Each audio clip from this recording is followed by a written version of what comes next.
Hello guys, Pune युनिव्हर्सिटीचं 2024 पॅटर्नचं K2 rule सांगण्यासाठी मी हे व्हिडिओ बनवला आहे.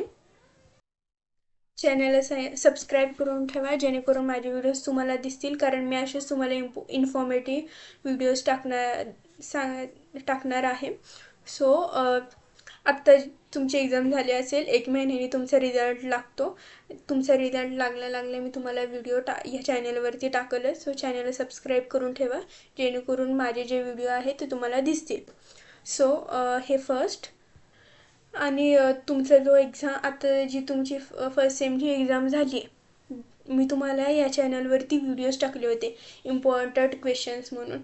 मी जे इम्पॉर्टंट क्वेश्चन्स टाकले होते ते सगळे एक्झाममध्ये आले होते. सो मी आता हा जो तुमचा आता सेम चालू आहे तो तुमचा कंटिन्यू असू दे, तुमची स्टडी कंटिन्यू ठेवा. फर्स्ट म्हणजे तुम्हाला मॅथ्स वगैरे असेल त्याच्याकडं तुमची प्रॅक्टिस कंटिन्यू ठेवा. मी एक्झामच्या वेळेस देईलच तुम्हाला इम्पॉर्टंट क्वेश्चन. आता जो तुमचा पुढचा सेम आहे, जेव्हा तुमची एक्झाम जवळ येईल तेव्हा मी तुम्हाला इम्पॉर्टंट क्वेश्चन्स त्या पण सब्जेक्टचे देईल तुम्हाला. बट ज्यांना मॅथ्स आहे ते मॅथ्स चांगलं करून ठेवा. ज्यांना मेकॅनिक्स आहे त्यांनी मेकॅनिक्स चांगलं करून ठेवा, कारण ते प्रॅक्टिसचे सब्जेक्ट आहेत. तुम्हाला थोडंसं स्टार्टिंगपासून करणं गरजेचं असतं. हे फर्स्ट झालं. आणि सेकंड, तुमचं कंटिन्यू ठेवा स्टडी. एक्झामच्या वेळेस मी तुम्हाला प्रोव्हाइड करेल important question. So KT rule आपण समजून घेऊ काय असते KT रूल. फर्स्ट मी तुम्हाला इयर डाऊन YD, त्याला YD पण म्हणतात आणि काही जण ड्रॉप लागलं वगैरे असं समथिंग पण म्हणतात. सो मी तुम्हाला फर्स्ट YDचं काय कन्सेप्ट आहे ते मी तुम्हाला सांगते. YD म्हणजे इयर डाऊन होतं त्याच्यामध्ये. म्हणजे ते कसं असतं, तुमच्या फर्स्ट इयरमध्ये टोटल 10 सब्जेक्ट असतात. त्या 10 सब्जेक्टमधले जर तुम्हाला 5 सब्जेक्ट बॅक राहिले, म्हणजे ह्याच तुमचा जो आत्ता आधीचा जो सेम झाला त्याच्यामध्ये 5 सब्जेक्ट होते आणि आत्ता जो तुमचा सेम असणार त्याच्यामध्ये 5 सब्जेक्ट होते, असे टोटल मिळून 10. तर त्या 10 सब्जेक्टमधले जर तुम्हाला 5 सब्जेक्ट बॅक राहिले तर इयर डाऊन होतो आणि क्रेडिट पॉईंट्स काहीतरी 22 वगैरे समथिंग लागतात त्याला. ते क्रायटेरिया कंप्लीट होणं गरजेचं आहे.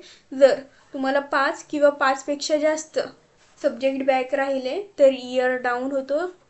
ती वेळ अजिबात येऊन देऊ नका तुमच्या त्या स्वतःवर. स्टडी चांगलं करा आणि इयर डाऊन येऊनच जायचं नाही. 1-2 लागू शकतो पण जास्त नाही लागून द्यायचे बॅक. हे झालं फर्स्ट. आणि सेकंड, ह्याच्यामुळं एक इयर डाऊन होतो. आणि सेकंड, आता जर तुम्ही फर्स्ट इयरमध्ये असाल, आता तुमचं काही इनसेम वगैरे नसेल, आता तुम्हाला एंडसेममध्ये ना, अच्छा ठीक आहे. आणि सेकंड कसं इयर डाऊन होतो, तर तुम्ही आता फर्स्ट इयरमध्ये आहात ना, आणि आता तुम्ही जर सेकंड इयरमध्ये गेलात तर समजा तुम्हाला 1-2च सब्जेक्ट बॅक आहेत. हे झाले 5 सब्जेक्ट. जर तुम्हाला 5 किंवा 5पेक्षा जास्त सब्जेक्ट बॅक असेल तर तुम्हाला YD येऊन लागतं. आणि दुसरं जे आहे, आता तुम्हाला 5 किंवा 5पेक्षा जास्त नाही आहे, तुम्हाला 1-2 किंवा 3 किंवा 4 असे सब्जेक्ट बॅक आहेत, तर मग तुम्ही सेकंड इयरला जाऊ शकता. पण सेकंड इयरला तुमचे फर्स्ट इयरचे सगळे सब्जेक्ट क्लिअर होणं गरजेचं आहे. सेकंड इयरला तुमचे सगळे सब्जेक्ट क्लिअर होणं गरजेचं आहे. तुमचे जर फर्स्ट इयरला एक जरी सब्जेक्ट बॅक असेल ना तर थर्ड इयरमध्ये जाता येत नाही. थर्ड इयरमध्ये इयर डाऊन होतो. त्याच्यामुळं जे काय आहे ना ते सेकंड इयरमध्येच क्लिअर करायचं ट्राय करा.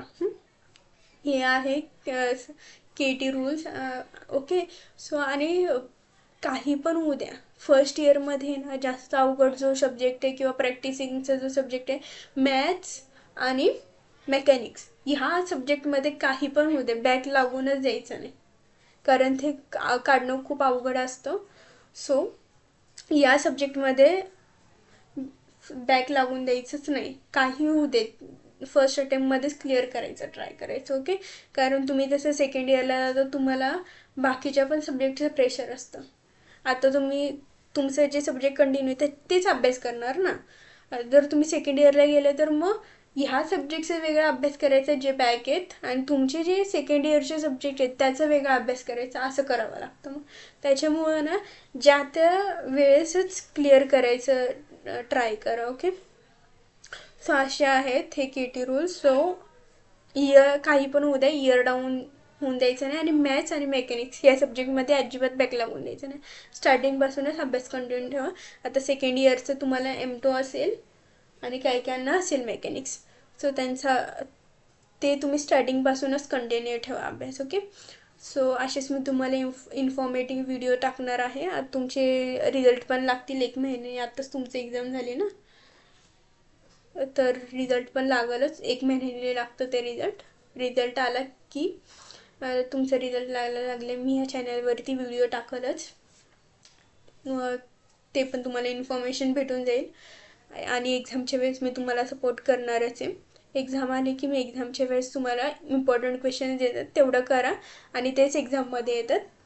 सो आता अभ्यास तुम्ही कंटिन्यू ठेवा. तुम्हाला ज्यांना मॅथ्स आणि मेकॅनिक्स सब्जेक्ट आहे ना या सेमला, त्यांनी स्टार्टिंगपासूनच चालू ठेवा, कारण नंतर खूप अवघड होतं सेकंड इयरमध्ये काढणं आणि थर्ड इयरला जातच येत नाही. फर्स्ट इयरचं कोणतं बॅक असेल तर सब्जेक्ट, सो ज्या त्या वेळेस जो तो सब्जेक्ट काढायचा प्रयत्न करा. ओके. सो मी तुम्हाला हा सेम तुमचं आत्ता जे चालू झालं आहे, हा सेम जेव्हा तुमची एंड सेम नाही आहे ना तुम्हाला, आता एंड सेम जेव्हा असेल तेव्हा मी तुम्हाला इम्पॉर्टंट क्वेश्चन्स टाकलंच या चॅनलवरती बनवून. ओके. So thank you. चॅनलला सबस्क्राईब करून ठेवा. पुढचे पण माझ्या आता तुमचा रिझल्ट लागला तर मी रिझल्टचे पण व्हिडिओ टाकल. रिझल्ट लागले तुम्हाला सांगेल रिझल्ट लागले म्हणून. आणि एक्झामच्या वेळेस पण मी तुम्हाला सपोर्ट करणार असे इम्पॉर्टंट क्वेश्चन्स मी टाकल. त्यामुळे चॅनल सबस्क्राईब करा, लाईक करा आणि शेअर करायला विसरू नका. थँक्यू.